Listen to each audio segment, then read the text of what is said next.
Chapters 1029, 1030, 1031, 1032 chapter start. Chapter 1029 जरूरी immortal Gu, dog shit luck, Hu immortal blessed land और star form blessed land की relocation का काम भी अब पूरा हो गया।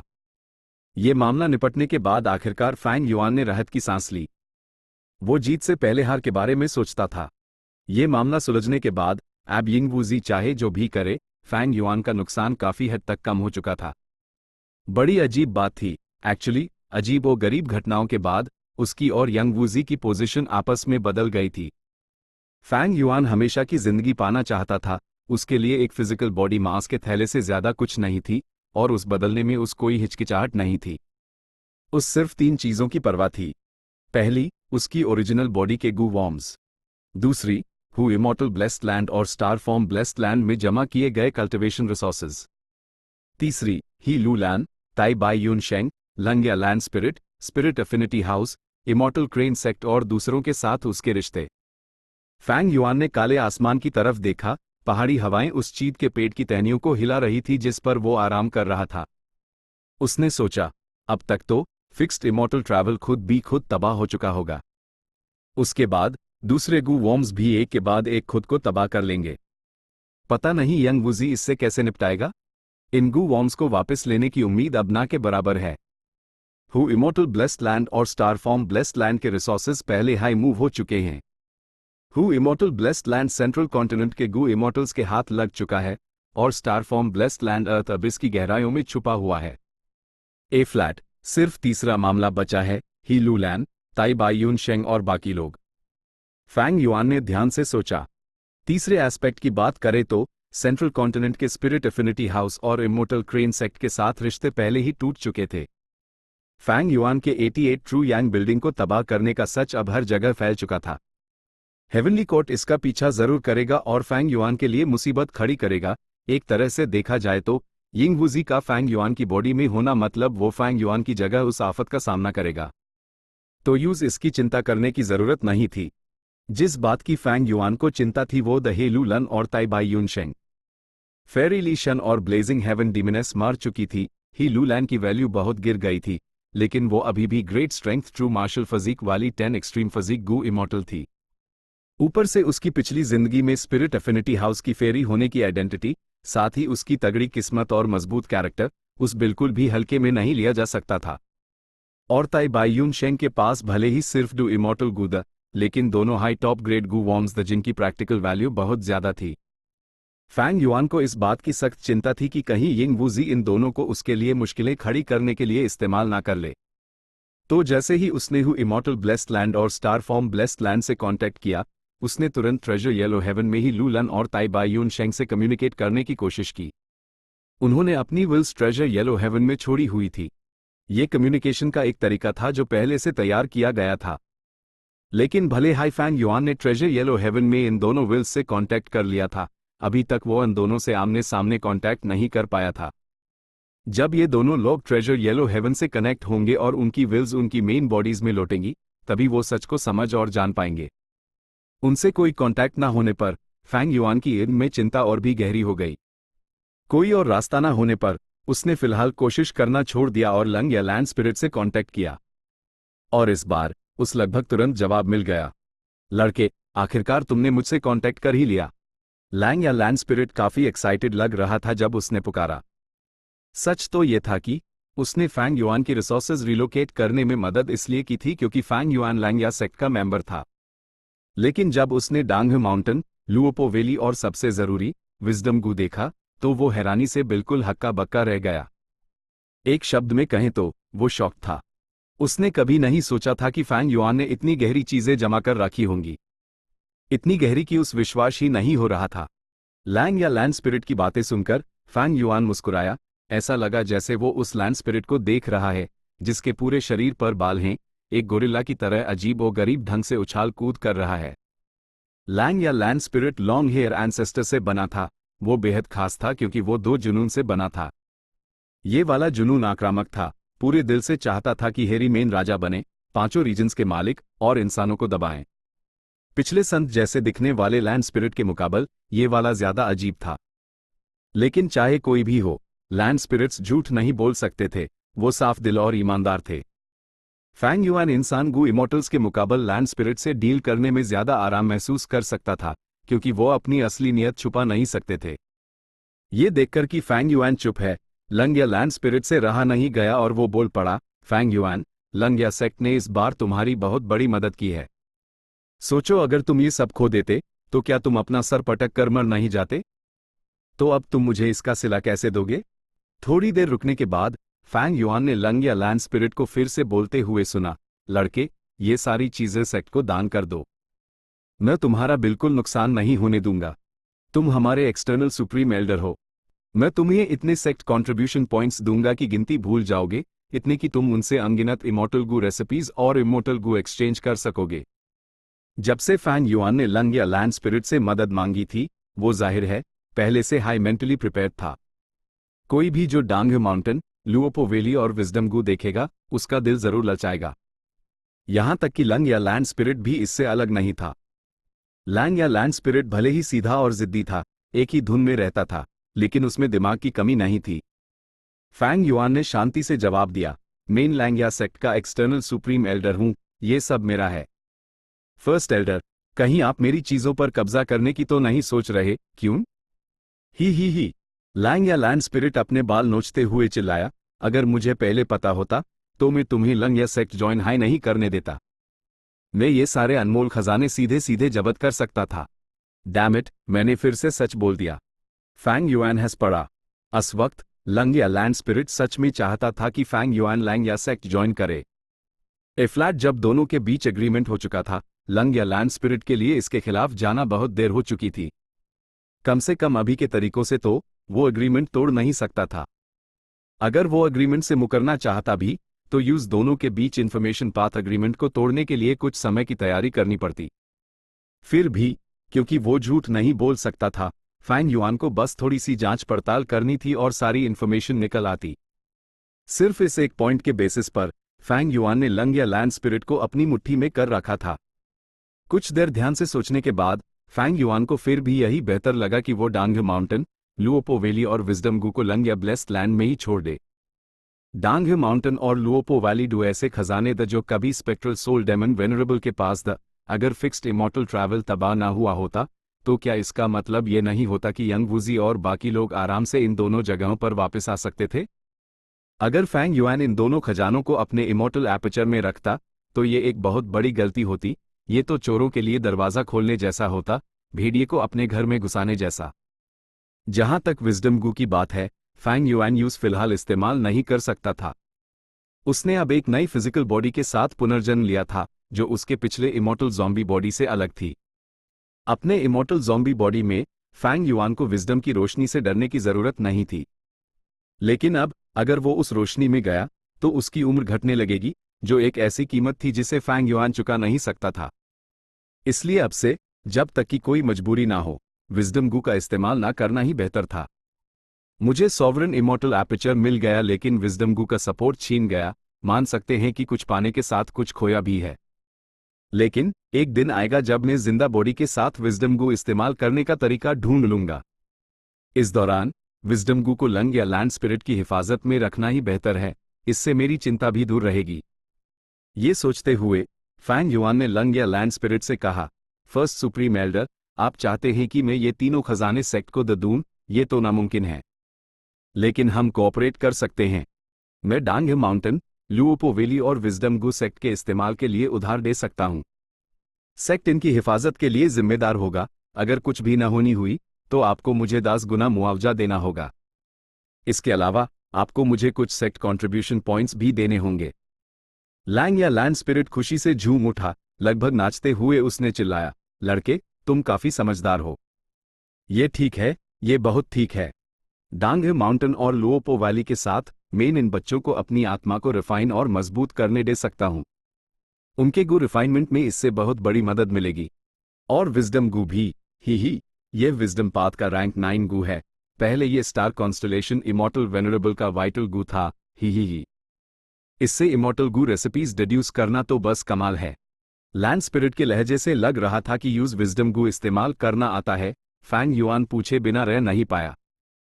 लैंग या लैंड स्पिरिट बेवकूफ नहीं था, उसने हेस्ट हुए जवाब दिया, तुम विजडम गू इस्तेमाल करने का तरीका जानना चाहते हो तो उसके लिए कंट्रीब्यूशन पॉइंट से एक्सचेंज करो। हमारा लंग या सेक्ट बिल्कुल फेयर है। दोनों तरफ कुछ देर तक मोल भाव चला और फिर कोलैबोरेशन का मामला तय हो गया। फैंग युआन ने फिर हल्के से फेदरमन जो जोंग का जिक्र किया। यह वेरिएंट ह्यूमन फैंग युआन का गुलाम था, लेकिन इस रिश्ते के एक्सपोज होने का खतरा था। ताई बाई यून शेंग और ही लू लंग को जो जोंग के बारे में पता था वो पहले ही एक्सपोज हो चुका था। बेहतर यही था कि वो अनफेदरमैन को फिलहाल लंग या ब्लेस्ड लैंड में रहने दे। वैसे भी लंग या ब्लेस्ड लैंड की जगह बहुत बड़ी थी। हाँ, फ्यूचर स्पेस पोटेंशियल के मामले में वो फैंग युआन के सॉवरेन इमॉर्टल एपर्चर से मुकाबला नहीं कर सकता था। जहां तक फैंग युआन के पत्थर के घोंसलों में रहने वाले हेरीमैन गुलामों की बात थी, फैंग युआन के लंग या लैंड स्पिरिट से मोल भाव के बाद यह हेरीमैन गुलाम अभी भी फैंग युआन के हायदर, लेकिन उनका गुलाम का दर्जा हटाना पड़ा। उन्हें लंग या सेक्ट में सिर्फ फैंग युआन के सबॉर्डिनेट्स माना जा सकता था। अपनी आइडेंटिटी की वजह से लंग या लैंड स्पिरिट को हेरी मेन से गहरा लगाव था और दूसरी जातियों से नफरत। उसकी एक ही सोच थी कि हेरी मेन ही राजा होंगे। जाहिर है वो फैंग युआन को इन हेरी मेन को गुलामों की तरह ऑर्डर देने नहीं देता। ये भी बहुत बड़ी बात थी कि उसने इन हेरी मेन को फैंग युआन के अंडर रहने दिया, इस पर कोई बहस नहीं की। फैंग युआन इससे काफी खुश था। यह हेरी मेन अब आजाद थे और लंग या ब्लेस्ड लैंड के थे। लेकिन जब तक फैंग युआन उन्हें गू रिफाइन करने के लिए बुलाता, उन्हें उसके ऑर्डर मानने पड़ते, जो पहले से ज्यादा अलग नहीं था। यह हेरी मैन तो लैंग या लैंड स्पिरिट द्वारा पाले पोज भी जाएंगे, अपने परिवार बसाएंगे और ब्लेस्ड लैंड में काम करेंगे, जिससे उनका गू रिफाइनमेंट के लिए जोश बढ़ेगा और उनकी वर्क एफिशिएंसी भी बढ़ेगी। आखिर में फैंग युआन ने लंग या लैंड स्पिरिट को यंग वू जी और शेडो सेक्ट के मामले के बारे में हल्के से बता दिया। लैंग या लैंड स्पिरिट सुनते हुए हक्का बक्का सा देखता रहा और फैंग युआन के बात खत्म करने के काफी देर बाद उसने रिएक्ट किया, तो तुम्हारे पास रेड लोटस डेमन वेनरेबल का वाइटल इमॉर्टल गू स्प्रिंग ऑटम सकाडा भी था। लैंग या लैंड स्पिरिट फिर से चिल्लाया, लड़के, ये कैसी कुत्ते जैसी किस्मत है तुम्हारी। नहीं, मुझे ये मत कहना कि तुम्हारे पास जायंट सन इमॉर्टल वेनरेबल का vital immortal Gu dog shit luck भी है। तो जायंट सन इमॉर्टल वेनरेबल का वाइटल इमॉर्टल गू असल में डॉग शिट लक था, फॉर्चून राइवलिंग हेवन गू नहीं। लैंग या लैंड स्पिरिट ने नाक चढ़ाई। उसने फॉर्चून राइवलिंग हेवन अपने बुढ़ापे में रिफाइन किया था। शुरुआती सालों में वो डॉग शिट लक हाई था। मैंने उसके साथ कोऑपरेट किया था जब मैं जिंदा था, मुझे कैसे नहीं पता होगा। चैप्टर 1030 ही लू लंग को अपनी तरफ करना। फैंग युआन का एक्सप्रेशन अजीब हो गया। ये पहली बार था जब उसने डॉग शिट लक के बारे में सुना था, इस अजीब नाम वाले इमॉर्टल गू के बारे में। अभी की सिचुएशन में स्प्रिंग ऑटम सकाडा को एक्सपोज करना कोई बड़ी बात नहीं थी। हेवनली कोर्ट के गू इमॉर्टल्स को पहले से ही इसके बारे में पता था। इसका मतलब था कि 10 ग्रेट एंशिएंट सेक्ट्स को भी पता था, मतलब पूरी दुनिया को इसके बारे में पता चल ही जाएगा। लैंग या लैंड स्पिरिट ने आगे कहा, अफसोस की बात है कि ये स्प्रिंग ऑटम सकाडा सिर्फ रैंक 6 का है। अगर ये पहले जैसा रैंक 9 स्प्रिंग ऑटम सकाडा होता तो तुम्हारी जीत पक्की थी। जब से स्प्रिंग ऑटम सकाडा यिंग वूजी के हाथ में है, तुम इसका इस्तेमाल नहीं करने दे सकते। लेकिन शुक्र है मेरे पास काफी टाइम पाथ मेथड्स हैं। स्प्रिंग ऑटम सकाडा सिर्फ रैंक 6 का है और मुझे पता है कि ये किसके पास है। इसका तोड़ निकलना काफी आसान है। स्प्रिंग ऑटम सकाडा का तोड़? फैंग युआन को इसमें गहरी दिलचस्पी महसूस हुई। सच तो यह था, यही उसकी सबसे बड़ी चिंता थी। लैंग या लैंड स्पिरिट ने कहा, स्प्रिंग ऑटम सकाडा सिर्फ रैंक 6 का है तो कोई बात नहीं अगर हमें नहीं पता कि इसका मालिक कौन है, लेकिन जब हमें पता है तो इससे निपटना आसान है। भले हाई यह रेड लोटस डेमन वेनरेबल का वाइटल इमॉर्टल गू हो, लेकिन उससे क्या? सिर्फ गू मास्टर्स अनजानी ताकत वाले होते हैं, कोई गू वर्म अनजानी ताकत वाला नहीं होता। पूरी दुनिया में टाइम पाथ सबसे ताकतवर नहीं है, सभी अलग अलग पाथ्स की अपनी अपनी खासियत है। लेकिन अगर हम टाइम पाथ मेथड्स का इस्तेमाल करें तो इसका तोड़ निकलना ज्यादा असरदार होगा। फैंग युआन ने यह सुना और सर हिलाया। उस लगा कि लंग या लैंड स्पिरिट की बातें काफी हद तक सही थी। जैसे कि अभी कुछ देर पहले उसने रीबर्थ के लिए स्प्रिंग ऑटम सकाडा का इस्तेमाल किया था और शेडो सेक्ट ने यूज डिड्यूस करने के बाद उसका फायदा उठाया। यह विजडम पाथ का टाइम पाथ को काउंटर करने का एक क्लासिक एग्जाम्पल था।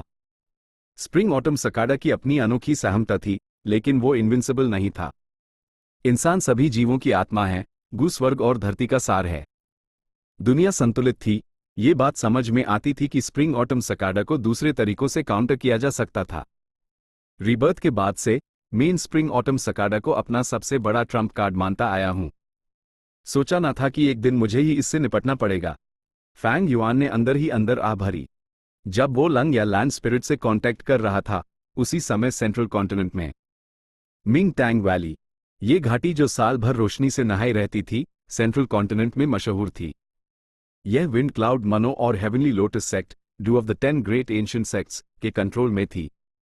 यह सेंट्रल कॉन्टिनेंट में लाइट पाथ गू वॉर्म्स पैदा करने के लिए सबसे अच्छी जगहों में से एक के रूप में मशहूर थी। खजानों की इस जमीन पर लाइट पाथ डाउ मार्क्स की भरमार थी। लगभग हर 20 साल में यहां एक जंगली लाइट पाथ इमॉर्टल गू बन जाता था।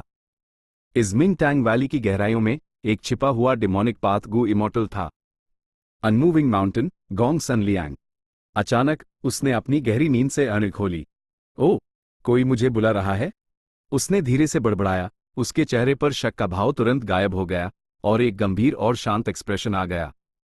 उसका कॉन्शियसनेस उसके इमॉर्टल एपर्चर में चला गया और उसने कम्युनिकेट करने के लिए एक खास इन्फॉर्मेशन पाथ मेथड का इस्तेमाल किया। बॉस, आप मेरा इमॉर्टल गू उधार लेना चाहते हैं? दूसरी तरफ अर्थ अबिस की गहराइयों में यिंग वू जी ने जवाब दिया, हाँ। गोंग सन लियांग ने अपनी उंगली खोली। नींद का नाम और निशान नहीं था। वो बहुत हिचकिचा रहा था, उसकी निगाहें भटक रही थी। वो एक डिमोनिक पाथ गू इमॉर्टल था। यूज सेंट्रल कॉन्टिनेंट के राइचस पाथ ने, खासकर 10 ग्रेट एंशिएंट सेक्ट्स ने, हमेशा पीछा किया था और दबाया था। वो एक भगोड़े की तरह जीता था। एक बार जब वो मौत के करीब से बच रहा था, वो एक जाल में फंस गया और लगभग मर गया था। उस वक्त उसे एक रहस्यमयी आदमी ने बचाया था। गोंग सन लियांग ने न सिर्फ अपनी जान बचाई, बल्कि यूएस रहस्यमयी आदमी के कहने पर उसने एक रहस्यमयी संगठन ज्वाइन कर लिया। इस संगठन का नाम था डफाई। संगठन के मेंबर्स को नंबर से पहचाना जाता था। वो बहुत रहस्यमयी थे। गोंग सन लियांग को इस संगठन से बहुत मदद मिली थी। अगर ऐसा ना होता तो वो अब तक बच नहीं पाता, बिना 10 ग्रेट एंशिएंट सेक्ट्स के हाथ लगे। जैसे जैसे वक्त बीता, यूस इस संगठन की अहमियत समझ आई और यूस इस संगठन के इरादों के बारे में कुछ अंदाजे भी लगने लगे। इस संगठन का कोडनेम ज्वाइन करने का समय और संगठन में उनका स्टेटस बताता है। बॉस सबसे ऊपर है, वो डफाई बनाने वाला शख्स है। उसने अचानक मेरा गू उधार मांगा है। काफी देर हिचकिचाने के बाद गोंग सन लियांग ने अपने दांत पीसे और हाँ में सर हिला दिया। Central continent, great heavenly sword sect, Du sword path Gu immortals, Miao Jun और मियाओ यू अपने सेक्ट के मामलों पर चर्चा कर रहे थे। अचानक मियाओ जुन का शरीर कांपा। यूज यिंग वूजी द्वारा भेजी गई इंफॉर्मेशन मिली। यिंग वूजी की रिक्वेस्ट के सामने मियाओ जुन बहुत हिचकिचा रहा था। उसने मियाओ यू से कहा, बॉस ने मुझसे कांटेक्ट किया है, वो हमारा इमॉर्टल गू उधार लेना चाहते हैं। मियाओ यू ने तेवर चढ़ाए, ये बॉस बहुत रहस्यमयी है। हमें डफाई ज्वाइन किए ज्यादा वक्त नहीं हुआ है, हमने बॉस के बारे में कोई इन्फॉर्मेशन नहीं सुनी। लेकिन जैसे ही उसने हमसे कांटेक्ट किया, वो इमॉर्टल गू उधार मांग रहा है। मियाओ जून ने सर हिलाया। हमने डफाई इसलिए ज्वाइन किया था क्योंकि हमें उनकी मदद चाहिए थी। लेकिन पहले, जब हम इमॉर्टल क्रेन सेक्ट छोड़ने की कोशिश कर रहे थे, उन्होंने हमें कोई मदद नहीं दी। और अब वो हमसे इमॉर्टल गू उधार मांग रहे हैं। ये बॉस सच में बेशरम है। कुछ साल पहले ग्रेट हेवनली स्वॉर्ड सेक्ट में कोई इमॉर्टल बना था। इस तरह इस फोर्स में 3 गू इमॉर्टल्स हो गए थे। Great heavenly sword sect immortal crane sect की एक सब्सिडरी फोर्स थी। 3 गू इमॉर्टल्स होने के बाद वो इमॉर्टल क्रेन सेक्ट से अपनी गुलामी का दर्जा खत्म करना चाहते थे। बदकिस्मती से वो सफल नहीं हुए। इमॉर्टल क्रेन सेक्ट का प्लान काम कर गया और उन्होंने उनके तीसरे गू इमॉर्टल को अपनी तरफ कर लिया। इस मामले के बाद ग्रेट हेवनली स्वॉर्ड सेक्ट को इमॉर्टल क्रेन सेक्ट ने संभाल लिया। मियाओ जुन और मियाओ यू की जिंदगी मुश्किल होती जा रही थी। दोनों डफाई की ताकत उधार लेना चाहते थे, लेकिन उनकी इच्छा पूरी नहीं हुई, इसलिए वो खुश नहीं थे। नतीजतन यिंग वूजी बॉस की आइडेंटिटी का इस्तेमाल करके उनका गू उधार लेने में फेल हो गया। बैंग अर्थ अबिस में एक गुप्त कमरे में यिंग वूजी ने अपने सामने राखी टेबल पर जोर से हाथ मारा, उस तोड़ते हुए। HMPH Miao June, Miao you. Ying Woozi ने दांत पीसे, उसका एक्सप्रेशन काला पड़ गया था। डफाई नाम का यह संगठन शैडो सेक्ट ने बनाया था। सेंट्रल कॉन्टिनेंट बाकी 4 रीजन से अलग था। हेवनली कोर्ट उस पर राज करता था। उसकी subsidiary forces 10 great ancient sects central continent के ज्यादातर रिसोर्सेज को बांट लेते दी और उस शक्ति से कंट्रोल करते थे। 10 ग्रेट एंशिएंट सेक्स के नीचे अनगिनत फोर्सेस अस्तित्व के लिए संघर्ष कर रही थी। लोग बड़ी फोर्सेस की तरफ देखते थे। कौन बेहतर नहीं होना चाहता? कौन अपना इलाका बढ़ाना और अपने लिए ज्यादा रिसोर्सेज हासिल नहीं करना चाहता? खासकर गू इमॉर्टल्स, उन्हें वक्त वक्त पर ट्रिब्यूलेशंस का सामना करना पड़ता था। इसलिए गू इमॉर्टल्स को बेहतर होने के लिए मजबूर किया जाता था, वरना वो आपदाओं और ट्रिब्यूलेशंस से मर जाते। अपनी ताकत बढ़ाना इतना आसान नहीं था। बिना समा के खाना नहीं बनाया जा सकता। सबसे जरूरी चीज रिसोर्सेज की कमी थी। लेकिन 10 ग्रेट एंशिएंट सेक्स के पास अनोखी ताकत थी। उन्होंने ज्यादातर रिसोर्सेज पर कब्जा कर रखा था। दूसरी फोर्सेस उनके कंट्रोल को प्रभावित करने के लिए पर्याप्त ताकत नहीं जुटा सकती थी। उम्मीद रखने वाले लोगों ने इस पर ध्यान दिया और एक दूसरे से संपर्क किया, हर तरह के गठबंधन बनाए। लेकिन ये गठबंधन ज्यादा देर तक नहीं चले, क्योंकि सेंट्रल कॉन्टिनेंट के 10 ग्रेट एंशिएंट सेक्स ने उनके बीच फूट डाल दी, या गठबंधन के सदस्य खुद ही आपस में लड़ पड़े।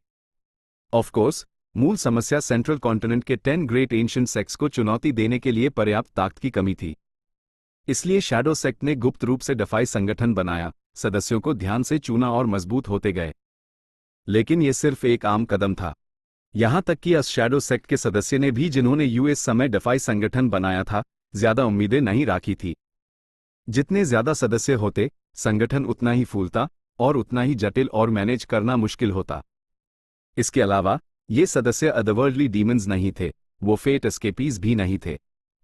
उनका इस्तेमाल हेवंस विल का विरोध करने के लिए नहीं किया जा सकता था। इसलिए उस समय स्पेक्ट्रल सोल के गू रिफाइनमेंट प्लान में ये लोग शामिल नहीं थे।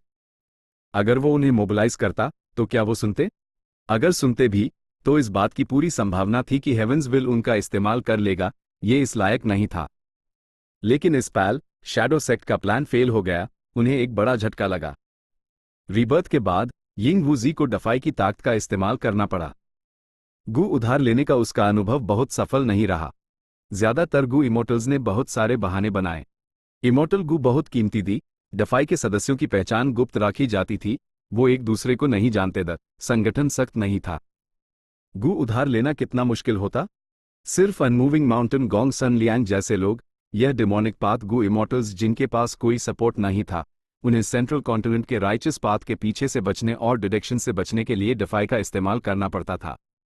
वो डफाई नहीं छोड़ सकता था, इसलिए भले ही वो नहीं चाहता था, यूस रिस्क लेना पड़ा और इमोर्टल गू यिंग वूजी को उधार देना पड़ा। यिंग वूजी ने गू उधार लेने के लिए काफी देर तक कोशिश की, जबकि फैंग युआन के गू वॉर्म्स एक एक करके खुद फट रहे थे। आखिर में भले ही यिंग वूजी ने उन्हें दबाने में कामयाबी हासिल कर ली और गू वॉर्म्स को खुद फटने से रोक दिया, उसका नुकसान बहुत भारी था। फैंग युआन, क्या काम किया है? तुम अपने नुकसान को काटने में सच में बहुत दृढ़ हो। अंधेरे में यिंग वूजी का चेहरा गंभीर था, लेकिन आखिरकार सॉवरेन इमॉर्टल फीटस गू को हासिल करने के लिए तुम्हारे जैसे कैलिबर का इंसान ही काबिल है। फैंग युआन के गू वॉर्म्स को दबाने के बाद यिंग वूजी ने उधार लिए गए इमॉर्टल गू का इस्तेमाल करके अपने दिमाग में फैंग युआन की नकली विल से छुटकारा पाया। जैसे ही वो आगे बढ़कर इमॉर्टल गू का इस्तेमाल करके फैंग युआन के गू वॉर्म्स को अपना बनाने वाला था, उसे एक एहसास हुआ जब उसने ही लूलैन की हरकतों पर ध्यान दिया। हे लूलैन एक पत्थर के बिस्तर पर बैठी थी, अपनी ऊँख खोल रही थी। वो तेवर चढ़ाए हुए थी। उसकी एड़ी की गहराइयों में चिंता की एक झलक दिखी। कमरे में अंधेरे के एक कोने से यिंग वूजी की आवाज सुनाई दी, ही लूलैन, तुम कोशिश करना बैंड कर सकती हो। इस जगह पर तुम्हारे लिए कनेक्टिंग हेवन गू का इस्तेमाल करके ट्रेजर येलो हेवन तक पहुंचना नामुमकिन है। हे लूलैन की निगाहें चमकी, वो कुछ कहने ही वाली थी। इसी पाल यिंग वूजी ने आगे कहा, तुम्हें नाटक करने और मुझसे झूठ बोलने की जरूरत नहीं है। मुझे पता है कि तुम्हें मेरी आइडेंटिटी पर शक है, तो मैं तुम्हें बता देता हूं। सही कहा, मैं फैंग युआन नहीं हूं, मैं यिंग वूजी हूं। हे लूलैन का चेहरा बदल गया। वो ताई बाई शेंग नहीं थी। उस बेवकूफ बनाना आसान नहीं था। जब फैंग युआन जागा, उसने अजीब तरह से बिहेव किया। ही लूलैन ने अपने शक को दबाए रखा, क्योंकि उन्हें पहले बचने के लिए फिक्स्ड इमॉर्टल ट्रैवल का इस्तेमाल करना था। लेकिन सोचा ना था कि यंग वूजी यूज यहां ले आएगा। यहां एक सुपर गू फॉर्मेशन था। सुरक्षा सख्त थी, जो कनेक्टिंग हेवन गू को इस्तेमाल करने से रोक रही थी। वो ट्रेजर येलो हेवन से कनेक्ट नहीं कर पा रही थी। जब ही लूलैन ट्रेजर येलो हेवन तक पहुंचने में फेल हो गई, यूज एहसास हुआ कि यंग वूजी की आइडेंटिटी और भी ज्यादा शक के घेरे में है। लेकिन अब यिंग वूजी ने यूज सीधे सीधे सच बता दिया। ही लूलन को समझ नहीं आया कि कैसे रिएक्ट करे। तुम मेरी आइडेंटिटी जानती हो। यिंग वूजी की आवाज जारी रही। Main spectral soul demon venerable के स्प्लिट सोल्स में से एक हूं। मैंने फैंग युआन के शरीर पर कब्जा कर लिया है। तुम्हारे पास अब दो चॉइसेस हैं, एक है मरना, दूसरा है फैंग युआन को छोड़कर मेरे साथ शामिल हो जाना। यिंग वूजी के लिए ही लूलन के पास great strength true martial physique था और वो किस्मत से बच निकली थी। वो एक हाई क्वालिटी पॉन थी। लेकिन अगर ही लूलन को समझ नहीं आया कि उसके लिए क्या अच्छा है, तो वो यूज बिना किसी हिचकिचाहट के मार देगा। वो ही लूलैन की लाश का इस्तेमाल करके अपने अभी के शरीर को जिंदा कर सकता था। यहाँ के गू फॉर्मेशन का इस्तेमाल करके यिंग वूजी को पूरा भरोसा था कि वो ही लूलन को हरा देगा। चैप्टर 1031 कोई कमी नहीं है। लूलैन हैरान और गुस्से में थी। यिंग वूजी के अचानक ऐलान ने उसकी सिचुएशन को बहुत कमजोर बना दिया था। भले ही लूलैन नहीं जानती थी कि यंग वूजी स्पेक्ट्रल सोल के स्प्लिट सोल्स में से एक है। उसने ये टियन माउंटेन की लड़ाई देखी थी। उस पता था कि यंग वूजी, शैडो सेक्ट और स्पेक्ट्रल सोल एक आए तरफ थे। ये टियन माउंटेन की लड़ाई में ही लूलैन की आंस, ब्लेजिंग हेवन डीमनेस और फेरी लीशन एक के बाद एक मर गई थी। ये दो लोग ही लूलन के बचे हुए परिवार के आखिरी दो सदस्य द जिनकी यूज परवाह थी। क्योंकि shadow sect high blazing heaven demoness और फेरी लीशन को मारने का कारण था, ही लूलैन की नफरत बहुत गहरी थी। यिंग वूजी ये जानता था, लेकिन उसने इसकी परवाह नहीं की। उसने सीधे उसके पास जाकर ही लूलन को सरेंडर करने के लिए मजबूर किया। अगर वो नहीं मानती तो वो यूज मार देगा। भले ही यिंग वूजी फैंग युआन के शरीर में था और एक रैंक 6 इमॉर्टल ज़ॉम्बी था, उसके पास रैंक 7 गू इमॉर्टल शी-नू था, जिसकी बैटल स्ट्रेंथ काफी हाई थी। सबसे जरूरी बात, उसने यहां एक सुपर गू फॉर्मेशन सेटअप किया हुआ था। यह हेवनली कोर्ट को इस जगह की जांच करने से रोक सकता था और अर्थ अबिस में रहने वाले जंगली जानवरों के हमलों का सामना कर सकता था। इतने सालों तक बो किंग की बची हुई आत्मा की रक्षा करने के कारण यह गू फॉर्मेशन असाधारण था। यही यंग वूजी का सबसे बड़ा आश्वासन था। भले ही यंग वूजी सिर्फ एक स्प्लिट सोल था, उसने स्पेक्ट्रल सोल डेमन वेनरेबल की मारने की फितरत और मजबूत शख्सियत विरासत में पाई थी। हे लूलैन का चेहरा काला पड़ गया था, उसकी इल्म में गहरी नफरत चमक रही थी। जब यंग वूजी मुझे इतनी बेखौफी से चैलेंज कर रहा है, तो उसने जरूर तैयारी की होगी और उस पूरा भरोसा है। सामने वाले की काबिलियत का अंदाजा नहीं लगाया जा सकता और उनका स्पेक्ट्रल सोल डेमन वेनरेबल के साथ गहरा रिश्ता है। अगर मैं विरोध करती हूं तो शायद मेरी मौत हो जाएगी। मैं सिर्फ ये से सकती हूं और बाद में एक अच्छा मौका ढूंढ सकती हूं। ऐसे विचार रखते हुए ही लूलैन ने नाक चढ़ हेठ हुए कहा, तुम्हारे शैडो सेक्ट ने मेरे परिवार के 2 सदस्यों को मारा है। तुम चाहते हो कि मैं तुम्हारे साथ शामिल हो जाऊं? क्या तुम्हें डर नहीं है कि मैं तुम्हें धोखा दूंगी? ही यिंग वूजी का हंसने का आवाज सुनाई दी। डरने की क्या बात है? थोड़ी देर रुककर उसने आगे कहा, पहली बात, मैं ताकतवर हूं और तुम कमजोर, डरने की कोई बात नहीं। दूसरी बात, मेरे पास इंफॉर्मेशन पाथ मेथड्स हैं जिससे मैं अलायंस एग्रीमेंट का इस्तेमाल करके तुम्हें कंट्रोल कर सकता हूं। तीसरी बात, मैं तुम्हारी शख्सियत को समझता हूं। तुमने अभी तक बदला नहीं लिया है, ही चेंग अभी भी जिंदा है। क्या तुम इस अंजाम से संतुष्ट हो? भले ही तुमने ही चेंग को मार दिया होता, तुम अभी के लिए ये से लेती और कल्टिवेट करती, फ्यूचर में बदला लेने का मौका ढूंढती। हे लूलैन चुप थी। ये सुनकर कि यंग वूजी उसकी शख्सियत के बारे में इतना कुछ जानता है, ही लूलैन का दिल डूब गया। अपने आप को और अपने दुश्मन को जानो और तुम कभी नहीं हारोगे। ही लूलैन ने उम्मीद नहीं की थी कि यंग वूजी उसके बारे में इतना कुछ जानता होगा। इसके विपरीत वो उसके बारे में लगभग कुछ नहीं जानती थी।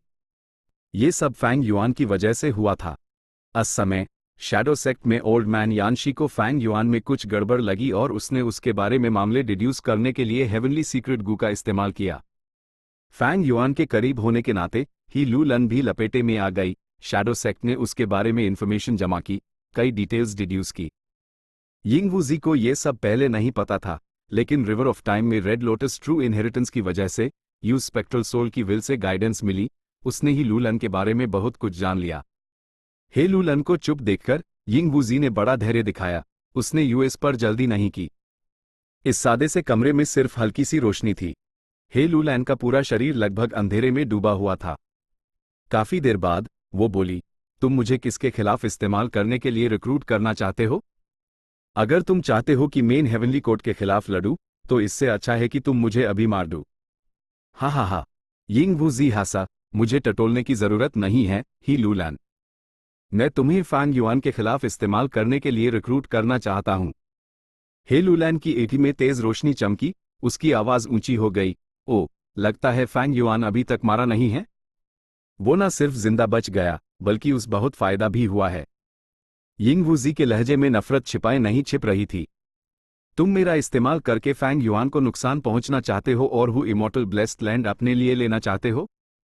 हे लूलैन ने पूछना जारी रखा। HMPH। यिंग वूजी ठंड से मुस्कुराया। फैंग युआन का हु इमॉर्टल ब्लेस्ड लैंड और स्टार फॉर्म ब्लेस्ड लैंड अब तक खाली हो चुके होंगे। अंदर के कल्टिवेशन रिसोर्सेज, जिसमें डांग माउंटेन और लुओपो वैली भी शामिल हैं, सब लंग या ब्लेस्ड लैंड में मूव कर दिए गए हैं। लैंग या ब्लेस्ड लैंड? ही, ये वो जगह है जहां तुमने और फेरी लीशन ने कीन बाइशेंग, ही चेंग और जियान यू के खिलाफ लड़ाई की थी। क्यों? फैंग युआन ने तुम्हें नहीं बताया? यिंग वूजी ने पूछा।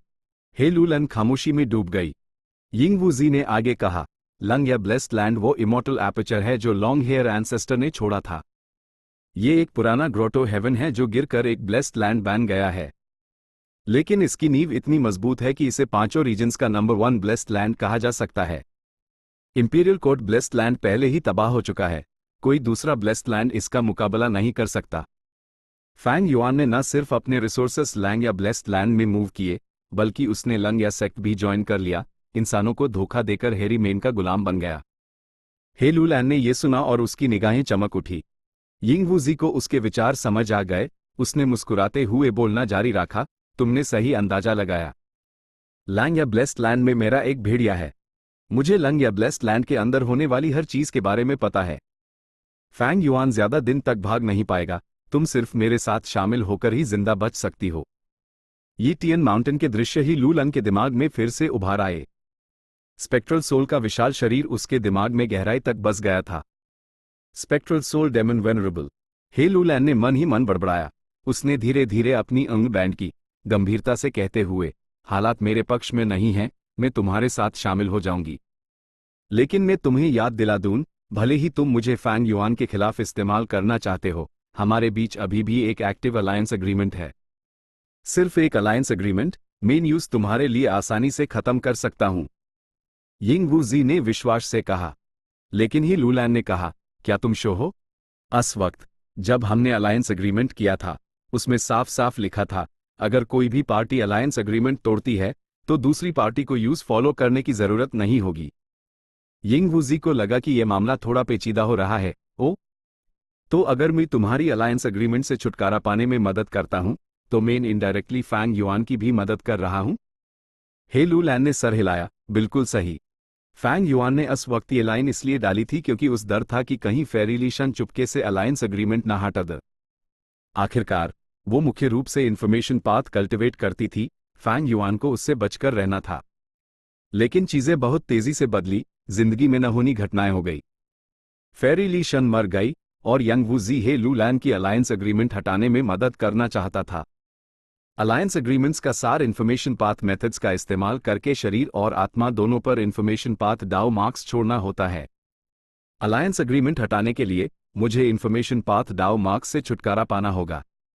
यिंग वूजी ने सोचा, मेरे लिए ही लूलन के इन्फॉर्मेशन पाथ डाउ मार्क्स से छुटकारा पाना बहुत आसान है। इस सुपर गू फॉर्मेशन और मेरे गू वॉर्म्स का इस्तेमाल करके मैं ये कर सकता हूं। लेकिन इस तरह मैं फैंग युआन की भी मदद कर रहा हूं। यिंग वूजी ये नहीं चाहता था। उसकी राय में सबसे अच्छी सिचुएशन ये होती कि ही लूलैन अलायंस एग्रीमेंट से आजाद हो जाए, जबकि फैंग युआन अभी भी उससे बंधा रहे। इस तरह वो ही लूलैन का इस्तेमाल फैंग युआन से निपटने के लिए कर सकता, उसे एक बड़ा फायदा मिल जाता। एक्चुअली ऐसा करना नामुमकिन नहीं है, बस मुझे करस्पॉन्डिंग इन्फॉर्मेशन पाथ डाउ मार्क्स ढूंढकर उन्हें पहले हटाना होगा। हे लूलन के शरीर पर एक या एक से ज्यादा इन्फॉर्मेशन पाथ डाउ मार्क्स होने चाहिए जो इस शर्त को दर्शाते हों, अगर एक पार्टी अलायंस एग्रीमेंट तोड़ती है तो दूसरी पार्टी को यूज फॉलो करने की जरूरत नहीं है। और इन इन्फॉर्मेशन पाथ डाउ मार्क्स का रिश्ता दूसरे इन्फॉर्मेशन पाथ डाउ मार्क्स से होना जरूरी था। यिंग वूजी को बस इन इन्फॉर्मेशन पाथ डाउ मार्क्स को पहले हटाना था, बाकियों को हटाने से पहले, ताकि वो रिजल्ट हासिल कर सके जो वो चाहता था। फ्यूचर में वो इस अलायंस एग्रीमेंट का इस्तेमाल फैंग युआन को कंट्रोल करने के लिए कर सकता था। लेकिन ऐसा करने के लिए ये बहुत मुश्किल है। यिंग वूजी की तेवरियां और गहरी हो गई। एक गलत उपमा का इस्तेमाल करे तो फैंग युआन और ही लू लन के बीच का अलायंस एग्रीमेंट अन पर बंधे दो आपस में जुड़े हुए बॉम्ब्स जैसा था। जो भी पार्टी अलायंस एग्रीमेंट तोड़ती उनका बॉम्ब फट जाता और उन्हें एक भरी सजा मिलती। यिंग वूजी के पास अभी ही लू लैन का बॉम्ब हटाने की काबिलियत थी, लेकिन इससे फैंग युआन का बॉम्ब भी डीएक्टिवेट हो जाता। ये वो नहीं था जो यंग वूजी चाहता था, लेकिन अपने मनचाहा रिजल्ट पाने के लिए यूज हे लू लैन का बॉम्ब हटाना था और साथ हायस जरूरी तार या कई तारों को ढूंढकर पहले हटाना था। ऐसा करना बहुत मुश्किल था। यिंग वूजी के पास उतना अटेनमेंट लेवल नहीं था और ना ही उसके पास करस्पॉन्डिंग इमॉर्टल गू थे। डैम इट, यह फैंग युआन हर काम बिना किसी कमी के करता है। यिंग वूजी ने अंडर घुटन महसूस की। अगर यही टियन माउंटेन की लड़ाई से पहले होता तो उसके लिए यह करना आसान होता। यूज बस शैडो सेक्ट के दूसरे मेंबर्स से कहना होता, यहां तक कि स्पेक्ट्रल सोल की मां बॉडी भी थी। लेकिन अब सिचुएशन पहले जैसी नहीं थी।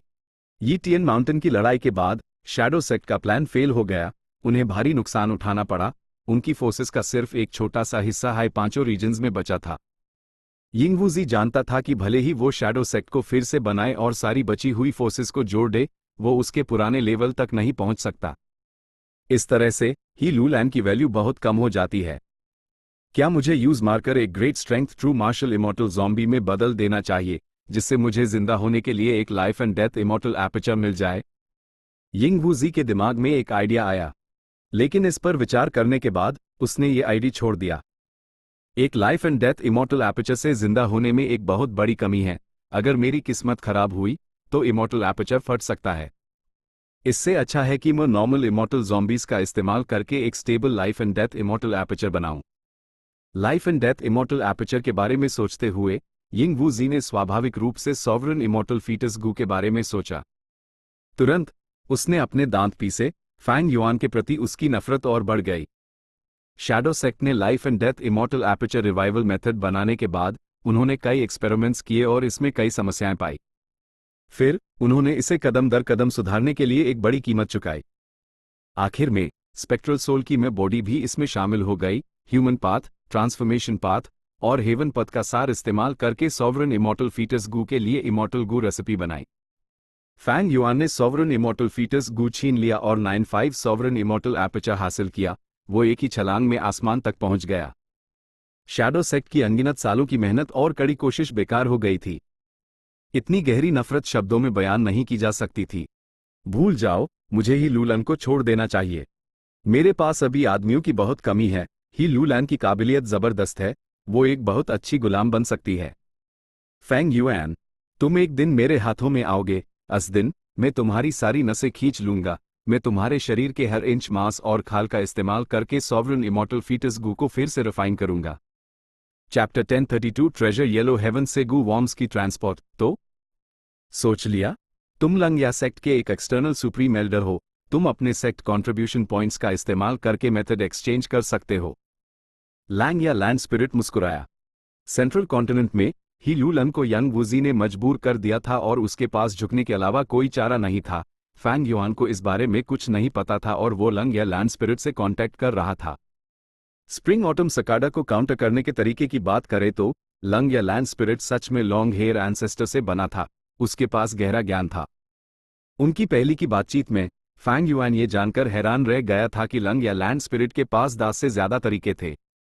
सभी स्प्रिंग ऑटम सकाडा से निपटने में असरदार थे।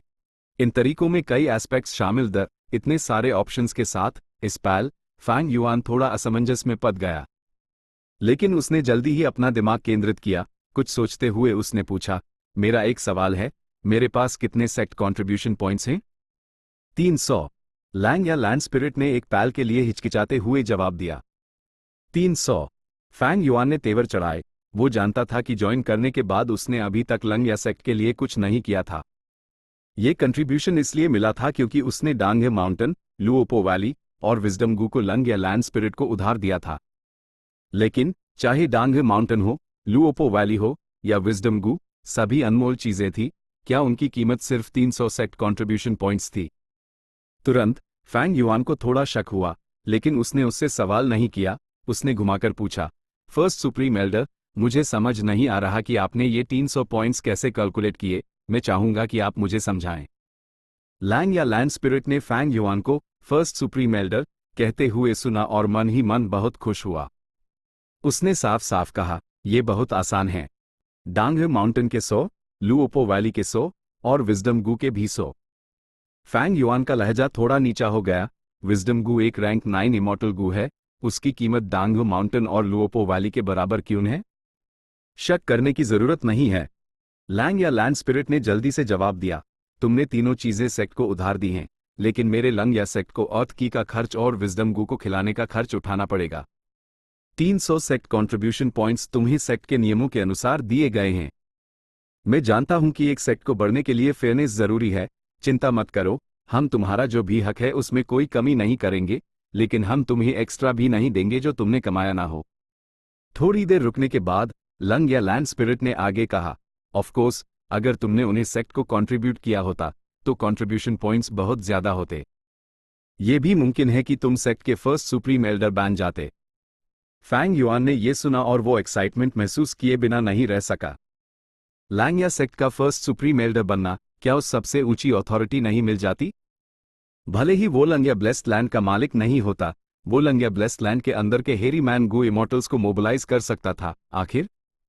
लेकिन जल्दी ही लंग या लैंड स्पिरिट ने कहा, लेकिन तुम्हें फर्स्ट सुप्रीम एल्डर बनने के लिए तुम्हें अपना इंसान का स्टेटस छोड़ना पड़ेगा और एक सच्चा हेरी मन बनना पड़ेगा।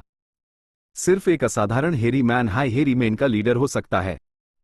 लैंग या लैंड स्पिरिट के लहजे में हेरी मन की हुकूमत के विचार के प्रति पूरा विश्वास था। फैंग युआन ने अपने पहले के ख्यालों को दिमाग से निकल दिया। कोई शक नहीं था कि लंग या लैंड स्पिरिट के पास इंसानों को हेरी मैन में बदलने के तरीके थे। लेकिन अगर फैंग युआन एक हेरी मन बन जाता तो कीमत बहुत बड़ी होती। सबसे बुनियादी बात यह थी कि इंसानी प्रभुत्व का मौजूदा ट्रेंड पलटा नहीं जा सकता था। हेरी मैन और दूसरे वेरिएंट ह्यूमंस, भले हाई वो इमॉर्टल्स बन जाएं, उन्हें अलग थलग कर दिया जाएगा और उनसे दूरी बना ली जाएगी। इसके अलावा हेरी मैन और दूसरे वेरिएंट ह्यूमंस में शुरू से ही कमियां थी, वो रैंक 9 वेनरेबल्स नहीं बन सकते थे। फैंग युआन अमर होने की इच्छा रखता था, कल्टिवेशन तो सिर्फ एक जरिया था। लेकिन जाहिर है, उसका कल्टिवेशन लेवल जितना ऊंचा होगा, वो इस लक्ष्य के उतने हाई करीब होगा। ये तर्क सरल था, एक चींटी और एक पेड़ के बीच कौन हमेशा की जिंदगी के ज्यादा करीब है? फैंग युआन के पास सिर्फ 300 sect contribution points the lung या लैंड स्पिरिट ने अमाउंट बहुत सटीकता से कैलकुलेट किया था। उसने फैंग युआन को ना एक पॉइंट कम दिया ना एक पॉइंट ज्यादा। फैंग युआन ने तेजी से महसूस किया कि ये 300 सेक्ट कंट्रीब्यूशन पॉइंट्स बहुत कीमती थी, उनकी बहुत वैल्यू थी। अगर वो उन्हें समझदारी से इस्तेमाल करता तो वो उसके लिए बहुत बड़ी मदद साबित होंगे। इसलिए सोच विचार के बाद उसने इन कंट्रीब्यूशन पॉइंट्स को स्प्रिंग ऑटम सकाडा को काउंटर करने का तरीका हासिल करने के लिए जल्दबाजी में खर्च नहीं किया।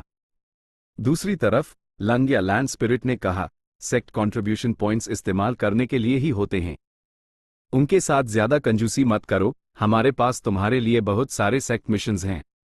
जब तक तुम एक पूरा करोगे तुम्हारे सेक्ट कंट्रीब्यूशन पॉइंट्स बढ़ जाएंगे। ओह, किस तरह के मिशंस? फैंग युआन ने हल्के से पूछा। Lang Ya land spirit Fang yuan की ताकत का इस्तेमाल करना चाहता था, उसने स्वाभाविक रूप से उन्हें समझाया। फैंग युआन ने जल्द हाई अपना सर हिलाया, उसके चेहरे पर निराशा साफ दिख रही थी। यह सेक्ट मिशंस दो तरह के थे, एक था गू रिफाइनमेंट मटेरियल्स जमा करना, दूसरा हेरी मैन गू इमॉर्टल्स के साथ प्रैक्टिस करना और उनकी फाइटिंग स्किल्स को बेहतर बनाना। पहले जब कीन बाइशेंग और बाकियों ने लंग या ब्लेस्ड लैंड पर हमला किया था, लंग या लैंड स्पिरिट एक इंसान और सफेद बालों वाले लैंड स्पिरिट से बदलकर एक हेरी मन और काले बालों वाले लैंड स्पिरिट में बदल गया। लंग या ब्लेस्ड लैंड का मैनेजमेंट ड्रास्टिक रूप से बदल गया था। काले बालों वाला लैंड स्पिरिट चाहता था कि हेरी मेन राजा बने, गू दुनिया के शहंशाह, इंसानों और बाकी सभी जातियों को कुचल दे। इसलिए उसने अपने हेरी मैन गू इमॉर्टल्स को ट्रेन करने की कोशिश की, उनकी बैटल स्ट्रेंथ बढ़ाना चाहता था।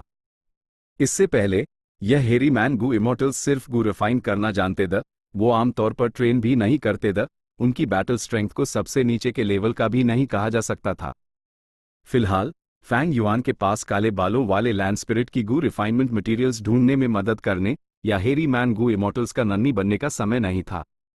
ये कैसा रहेगा फर्स्ट सुप्रीम एल्डर, मेरे पास अभी गू वॉर्म्स की कमी है। क्या आप ट्रेजर येलो हेवन से कुछ सदर्न बॉर्डर के गू वॉर्म्स खरीद सकते हैं और जांच कर सकते हैं कि उनके साथ कोई छेड़छाड़ तो नहीं हुई है?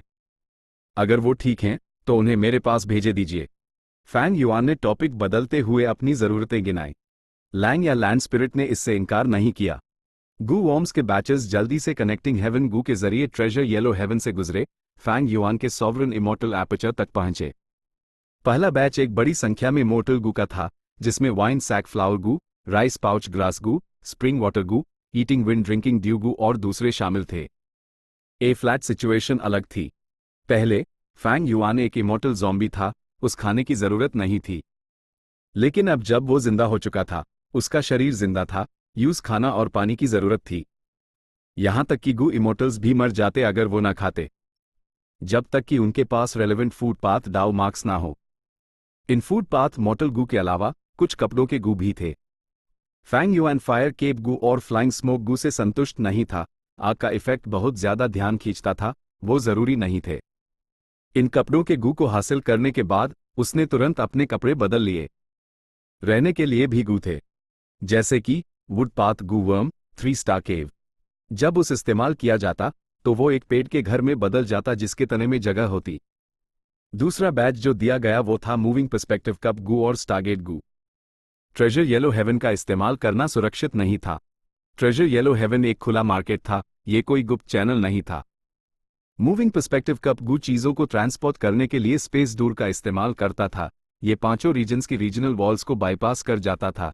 ये एक बेहतरीन मॉर्टल गू था। चाहे मूविंग पर्सपेक्टिव कप गू रेसिपी हो या स्टारगेट गू रेसिपी, लंग या लैंड स्पिरिट ने उन्हें पहले हाईफैंग युआन से हासिल कर लिया था। पिछले लंग या लैंड स्पिरिट के पर्सनैलिटी के अनुसार उसने उनमें से बहुत सारे रिफाइन किए होंगे।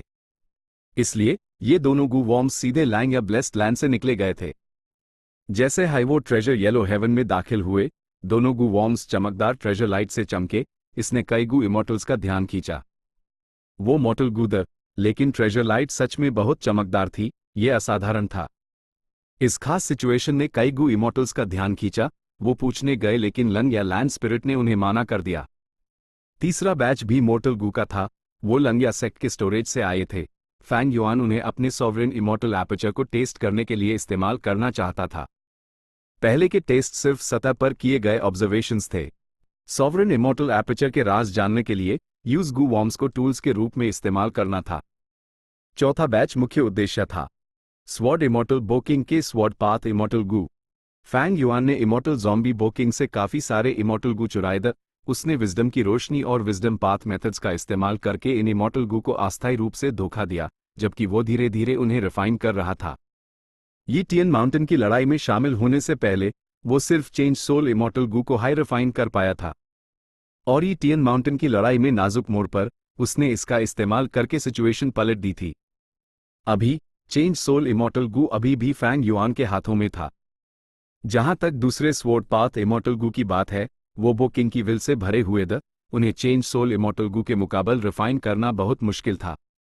उन्हें हु इमॉर्टल ब्लेस्ड लैंड के अंदर छोड़ दिया गया था और फैंग युआन उन्हें ये टियन माउंटेन नहीं ले गया था। आखिरकार ये इमॉर्टल गू रिफाइन नहीं किए गए थे। भले ही उन्हें ले जाया जाता, उनका इस्तेमाल नहीं किया जा सकता था। जैसा कि बाद में पता चला, ये किस्मत की बात थी कि फैंग युआन उन्हें नहीं ले गया, वरना जो हुआ उसके अनुसार यह इमॉर्टल गू उसके शरीर में रह जाते और यंग वूजी की संपत्ति बन जाते। यह sword path immortal Gu the rank 8 wisdom sword Gu, rank 7 sword escape Gu, rank 7 sword eyebrows Gu और rank 7 flying sword Gu. Lang Ya land spirit ने सिर्फ स्वॉर्ड एस्केप इमॉर्टल गू और flying sword Gu Fang Yuan के पास भेजे। उन दोनों ने तुरंत एक सौदा किया। पहले ही पाल में फैंग युआन ने एक पत्थर का इस्तेमाल किया जो उसने उठाया था स्वॉर्ड एस्केप इमॉर्टल गू और फ्लाइंग स्वॉर्ड गू खरीदने के लिए। ट्रेजर लाइट सैकड़ों मीटर ऊंची है। क्या हुआ? इमॉर्टल गू का सौदा। ये कैसे मुमकिन है? मैंने अभी देखा। किसी ने डू रैंक 7 इमॉर्टल गू तुरंत खरीद लिए। वो इतने तेज थे कि कोई रिएक्ट हाई नहीं कर पाया। डू रैंक 7 इमॉर्टल गू खरीदना? हे भगवान, मेरे पास एक रैंक 6 इमॉर्टल गू भी नहीं है। कौन इतना अमीर है? पहले के कुछ बैचेस गू वॉर्म्स ने पहले ही कुछ ध्यान खींचा था। इस ट्रांसफर के साथ, जिसमें इमॉर्टल गू शामिल द ट्रेजर येलो हेवन में गर्मा गर्म बहस शुरू हो गई। इमॉर्टल गू का व्यापार आमतौर पर इमॉर्टल गू के एक्सचेंज के जरिए होता था। वो ट्रेजर येलो हेवन में भी दुर्लभ थे। इसलिए फैंग युआन और लंग या लैंड स्पिरिट का सौदा एक शांत झील में फेंके गए पत्थर जैसा था। लहरें तुरंत उठ गई।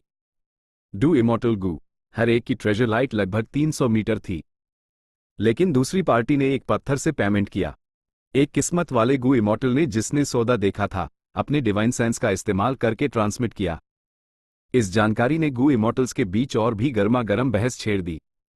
नामुमकिन, एक पत्थर, मजाक कर रहे हो क्या? ये कोई आम सौदा नहीं है। वो गू वॉर्म्स ट्रांसफर करने के लिए ट्रेजर येलो हेवन का इस्तेमाल कर रहे हैं। भले ही वो इमॉर्टल गू ट्रांसपोर्ट कर रहे हों, ये बहुत दुर्लभ है। ट्रेजर येलो हेवन की फीस ट्रेजर लाइट की ऊंचाई के हिसाब से ली जाती है। तुरंत अनगिनत divine senses treasure yellow heaven में आपस में बात करने लगे। कई गू इमॉर्टल्स की विल्स जोश के साथ बातचीत में लगे हुए थे। हलचल एक आम मछली बाजार जैसी थी। फैंग युआन और लंग या लैंड स्पिरिट की वजह से पूरा ट्रेजर येलो हेवन अफरा तफरी में था। Chapter and.